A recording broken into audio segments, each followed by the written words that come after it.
ఇక డీటెయిల్స్ చూస్తే తెలంగాణ కేబినెట్ నిర్ణయాలను మంత్రులు వెల్లడిస్తున్నారు. ఇప్పుడు ఆ లైవ్ చూద్దాం.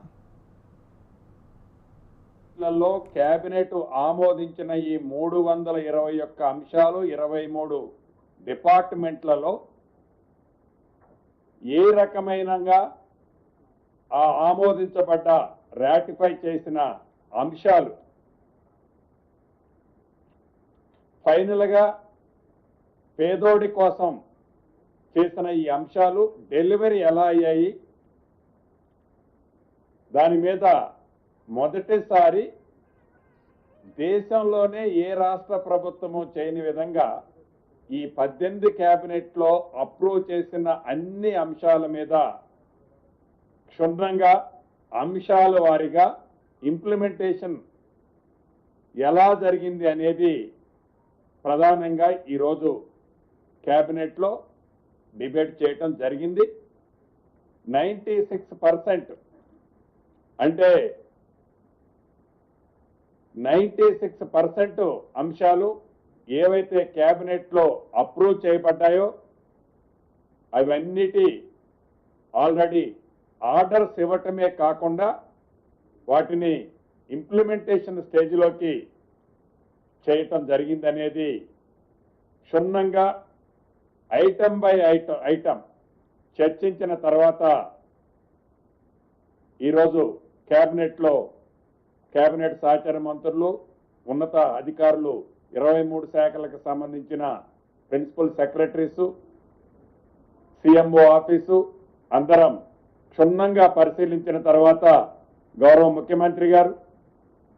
గౌరవ ఉప ముఖ్యమంత్రి గారు, సహచర మంత్రులు ఎక్కడైనా అంశాలలో వారి శాఖలకు సంబంధించిన అంశాలలో ఏవైనా ఇంకా మిస్ అయినవి ఉంటే వాటి మీద కూడా పూర్తి క్లారిటీ ఈరోజు ఇవ్వటం జరిగింది.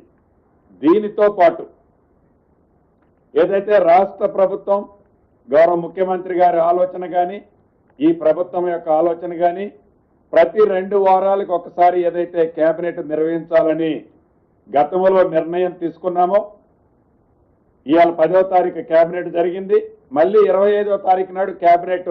ఇప్పుడే ఈ కేబినెట్లోనే డేట్ ఫిక్స్ చేసుకుంటున్నాం. అదే పద్ధతిలో రాబోయే రోజుల్లో ఎవరీ క్వార్టర్లీ ప్రతి 3 నెలలకు ఒక్కసారి అంటే 6 కేబినెట్లలో జరిగే అంశాలు ఏవైతే ఉంటాయో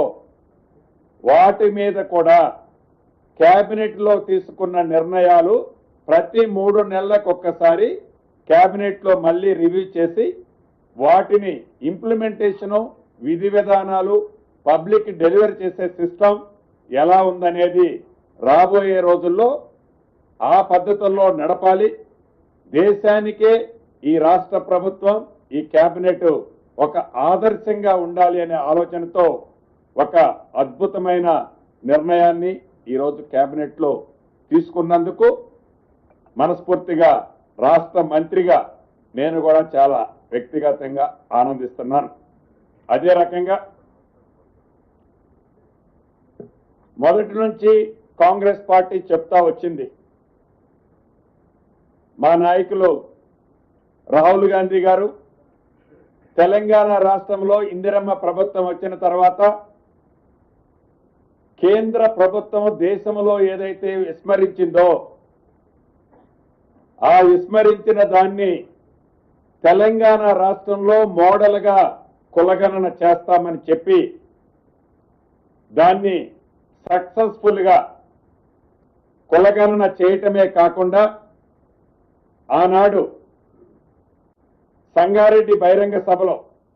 కామారెడ్డి బహిరంగ సభలో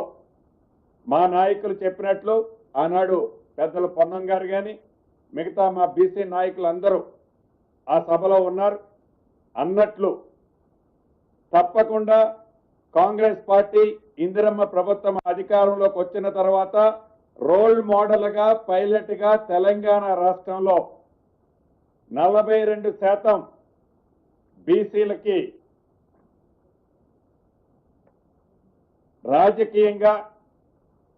రాజకీయంగా వారికి రిజర్వేషన్ చేస్తామని ఇచ్చిన మాటలో భాగంగా ఏదైతే మొన్న సర్వే కులగణన జరిగిన తర్వాత దాని ఆధారంగా 42%తో అసెంబ్లీలో బిల్లు పెట్టి ఆమోదింపజేసుకొని ఆ బిల్లుని గౌరవ గవర్నర్ గారి ద్వారా కేంద్ర ప్రభుత్వానికి చిత్తశుద్ధితో ఈ ప్రభుత్వం పంపించింది. పంపించడమే కాకుండా అనేక పర్యాయాలు గౌరవ ముఖ్యమంత్రి గారు, మా బీసీ శాఖ మంత్రి వర్యులు, మిగతా సహచర మంత్రులు ఢిల్లీ పోయినప్పుడల్లా కూడా ఈ అంశం మీద అక్కడ సంబంధిత అధికారులతో, సంబంధిత మంత్రులతో అనేక పర్యాయాలు చర్చించారు. దాని మీద వారు ఎన్నో కొర్రెలు రాస్తూ వచ్చి డ్రాగన్ చేసే కార్యక్రమాన్ని చేపట్టారు. అయినా కూడా ఈరోజు కేబినెట్కి గౌరవ అడ్వకేట్ జనరల్ గారిని కూడా పిలిచి న్యాయపరంగా భవిష్యత్తులో ఏ రకమైన చిక్కులు రాకుండా ఉండే విధంగా బీసీ సోదరులకి మొన్న ఏదైతే సర్వే చేయబడిందో సర్వే చేసిన దాని పద్ధతిలో 42% రిజర్వేషన్లతో స్థానిక సంస్థ ఎన్నికలకి పోవాలని ఈరోజు కేబినెట్ నిర్ణయించటం జరిగింది. ఇక దీనికి కావలసిన విధి విధానాలన్నీ ఈ మధ్యనే రాష్ట్ర ఆనరబుల్ హైకోర్టు కూడా డైరెక్షన్ ఇచ్చింది. 3 నెలల్లో ఎన్నికలు, స్థానిక సంస్థల ఎన్నికలు కంప్లీట్ చేయాలని వడివడిగా మాటలతో కాకుండా చిత్తశుద్ధితో లీగల్గా అడ్వకేట్ జనరల్ గారు లాంటి అనుభవజ్ఞుల సూచనలు, సలహాలు తీసుకొని ఈ ప్రభుత్వం ఏదైతే డెడికేషన్ కమిషన్ వేశారో వారి ద్వారా రిజర్వేషన్లు ఇతరత్ర ప్రాసెస్ చేస్తూ ఇందిరమ్మ ప్రభుత్వము ఇచ్చిన మాట ప్రకారం 42% బీసీ సోదరులకి రిజర్వేషన్ ఇస్తూ స్థానిక సంస్థల ఎన్నికలకు పోవాలని నిర్ణయించినందుకు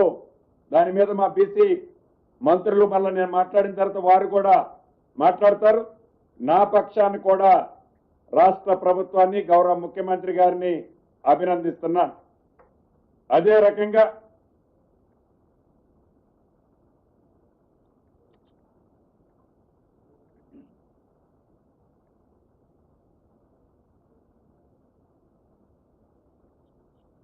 దీంతో పాటు ఈ 42% రిజర్వేషన్ ఇచ్చేటప్పుడు ఏదైతే గతంలో 2018లో ఏ చట్టం అయితే ఉన్నదో ఆ చట్టాన్ని సవరించే అంశం కూడా ఈరోజు కేబినెట్ లో ఈ 42%ని ఇంప్లిమెంట్ చేయటం కోసం ఆర్డినెన్స్ ద్వారా ఆ చట్టాన్ని కూడా సవరించే విధంగా చేనేత